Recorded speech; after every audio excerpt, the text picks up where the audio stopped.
તો સુરતમાં અસામાજિક તત્વોનો આતંક જોવા મળી રહ્યો છે। ઉમરામાં પાનના ગલ્લા પર યુવક પર હુમલો, પાનના ગલ્લે યુવક પર ચપ્પુથી હુમલો, રત્ન કલાકારના પગે ઈજા થતા સારવાર માટે ખસેડાયો છે।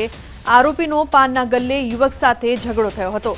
આ સમગ્ર ઘટના સીસીટીવીમાં કેદ થઈ છે। પાનના ગલ્લે યુવક પર ચપ્પુથી હુમલો કરવામાં આવ્યો છે। તો રત્ન કલાકારના પગમાં ઈજા થતા તેને હોસ્પિટલ ખસેડવામાં આવ્યો છે।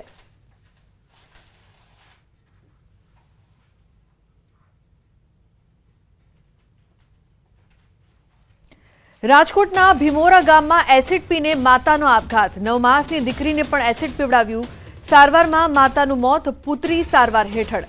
પતિએ પત્ની સામે હત્યાના પ્રયાસની ફરિયાદ કરી છે। આપઘાતનું કારણ અકબંધ છે। 2 વર્ષ પહેલા લગ્ન થયા હતા।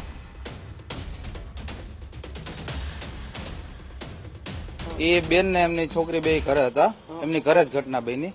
એમની છોકરીને પેલા એસિડ પાઈ દીધું અને પછી માતાએ પી લીધું। એ રીતના ઘટના બની ને એમના પછી બેને એસિડ પી લીધા પછી એમના પપ્પાને ફોન કર્યો કે ભાઈ આવી રીતના આ ઘટના બની છે। એટલે છોકરીના પપ્પા આવ્યા અહીંયા એમની ઘરે। ત્યાંથી પછી એમને તાત્કાલિક ઉપલેટા હોસ્પિટલમાં લઈ આવ્યા। હોસ્પિટલ લઈ આવ્યા તો એમને સારવાર ચાલુ કરી તો બેન તો એક્સપાયર થઈ ગયા। હવે એમની છોકરી છે એ અત્યારે રાજકોટ સિવિલ હોસ્પિટલમાં ગંભીર હાલતમાં છે। તો કાયમી શિક્ષકોની ભરતીને લઈને ઉમેદવારો મેદાને જોવા મળ્યા છે। તમામ વિષયમાં ખાલી પડેલી 32,000 શિક્ષકોની ભરતી માટે સચિવાલયના ગેટ નંબર 1 પાસે શિક્ષકો દ્વારા વિરોધ કરવામાં આવ્યો। તમામ ખાલી પડેલી જગ્યાઓ માટે કાયમી ભરતી કરવાની માંગ સાથે ટેટ અને ટાટ પાસ ઉમેદવારોએ કલેક્ટર કચેરીમાં લેખિત રજૂઆત કરવાની પણ ચીમકી ઉચ્ચારી હતી।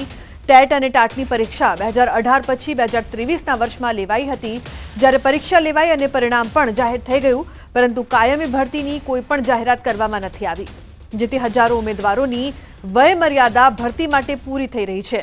આથી વય મર્યાદાને ધ્યાને લઈ નવી ભરતી જાહેર કરાય તેવી માંગ ઉમેદવારો કરી રહ્યા છે।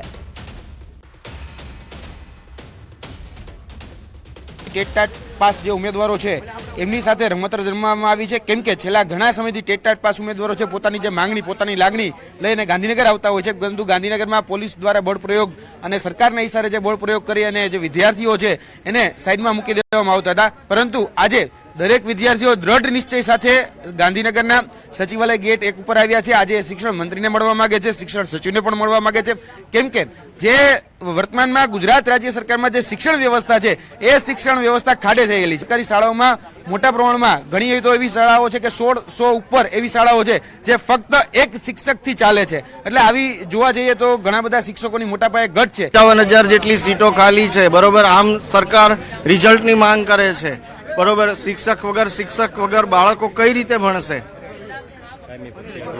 એટલે કાયમી ભરતીની તાત્કાલિક જરૂરિયાત છે। મોટા પાયે મોટા પ્રમાણમાં ભરતી કરવામાં આવે। જો અન્ય રાજ્યોની સરકાર ભરતી કરી શકતી હોય તો ગુજરાત કેમ ના કરી શકે? આજે અમે શિક્ષણ મંત્રીને રજૂઆત કરશું અને અમે આવેદનપત્ર આપીશું કે સરકાર તાત્કાલિક કોઈ પણ હિસાબે કોઈ પણ ધોરણે તાત્કાલિક ભરતી કરે। અમે ઘણા સમયથી ગુજરાત સરકારને એક જ અપીલ કરી રહ્યા છીએ કે જેટલી પણ ખાલી જગ્યા છે ધોરણ 1 થી 12માં કાયમી શિક્ષકોની ભરતી કરો। ગુજરાતનું શિક્ષણ દિવસે ને દિવસે ખાડે જઈ રહ્યું છે। તમે કાયમી શિક્ષકોની ભરતી કરો। અમે 6 મહિનાથી શિક્ષિત યુવા બેરોજગાર રસ્તા ઉપર રખડીએ છીએ, તો કાયમી શિક્ષકોની ભરતી કરો। છતાં સરકારે 6 મહિનામાંથી અમને એક પણ વાર મીડિયામાં આવીને જાહેર નથી કર્યું કે અમે તમારી ભરતી કરવાના છીએ અને 8 થી 10,000